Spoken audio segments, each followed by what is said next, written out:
Metal Driver here, back with another WWE Elite review, and today I am looking at Legends Series 20, Mr. Perfect. We get an image of Mr. Perfect on the side, as well as the back, along with some information and the rest of the figures that are in this wave. And before we go any further, you fine folks have been acknowledged.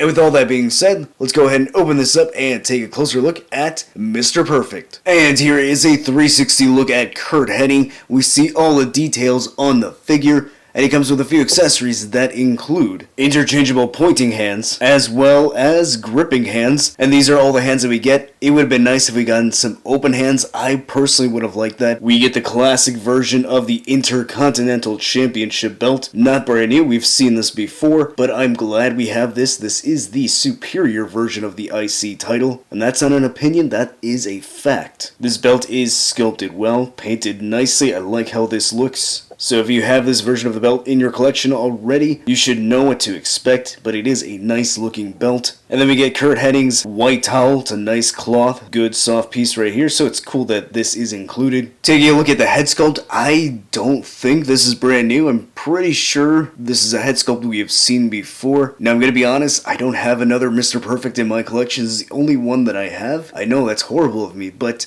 based on all the images that I've seen, it looks like it's a head sculpt that we have seen before. If it is brand new, let me know. Please correct me in the comments. But if this is reused, wow, does the TrueFX printing really enhance this, because I think it looks just like Mr. Perfect. Really shows you how far Mattel has come along with these head scans, because this looks great. The paint on mine looks pretty good for the most part. The eyebrows are painted well. So are the lips, the eyes, yes. Although mine looks like he's looking slightly off to the side. I don't think that's intentional. But aside from that off-centered look, it is painted really well. It is at least painted on the eyeballs. I have seen head sculpts, not from this figure necessarily, but from others where the eyes are completely off. Hair is sculpted really well, just one paint. I don't think there's any shading in there, but that's okay, it looks good. So yeah, really happy with how this head scan looks with the TrueFX printing. Looks really nice, dare I say, perfect.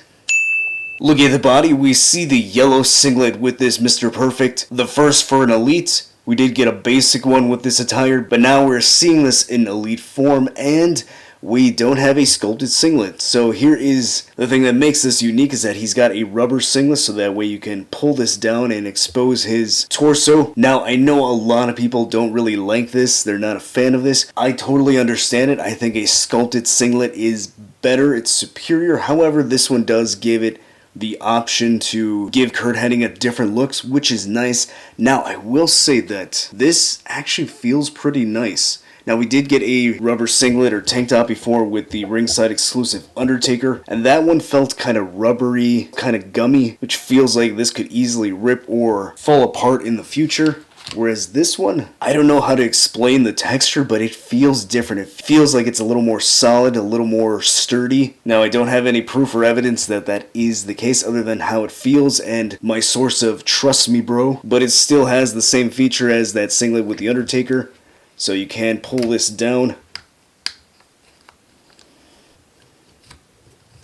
So I like this feature. I think this is pretty cool. Gives him a different look. Singlet down, singlet up. And again, this material just feels better than the previous version with Taker. So this is something that I was never bothered with, but I didn't know if I was going to like it with this. But feeling this in hand, feeling this material, I like it a lot more, and I'm totally okay with this. It also seems like the singlet, or this upper half, kind of stays on the waist a little bit better. So if you move the torso up and down, it doesn't, well, right there it does, but it doesn't really expose the belly as much as it did with Taker, even though you do see it right there. With this Taker, it felt like his waist was a little more exposed.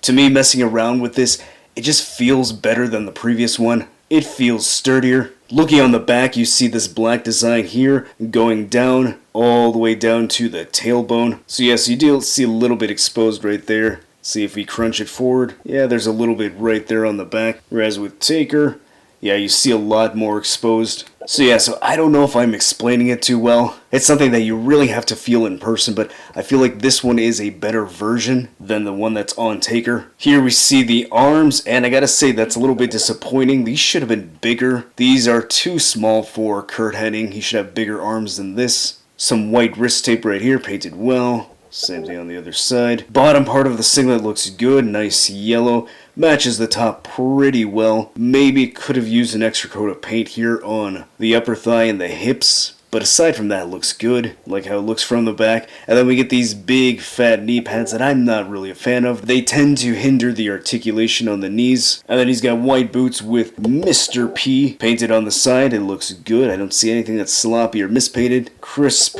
clean line work on both sides, so that looks good. The head is on a ball joint. It looks that high up, that far down. Can turn side to side and pivot very well. Shoulder goes that high up.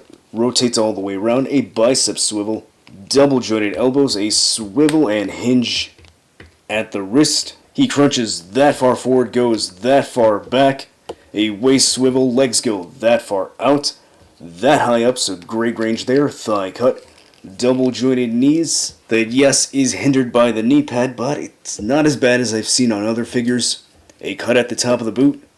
Ankle goes that high up, that far down. Great range there. And he has some... Actually, no. He barely has an ankle pivot. Almost non-existent. As I mentioned earlier, I do not have another Mr. Perfect in my collection, unfortunately. So here he is next to the ringside exclusive Undertaker with that rubber tank top. And finally, here he is next to Bret Hart. I am really happy that Mattel improved the rubber singlet. I think they executed this very well, and I'm very happy with how it turned out, especially since this is my one and only Mr. Perfect figure in my collection. This makes me really happy and satisfied. Now, I understand that this is not going to be everyone's cup of tea, and yes, I admit that a sculpted singlet would be superior as far as aesthetics, but I do appreciate this because you can pull it down and give them a different look. This is great for photography. So for those reasons, I'm really satisfied with how this turned out. So if you're like me and you don't have a Kurt Hennig in your collection,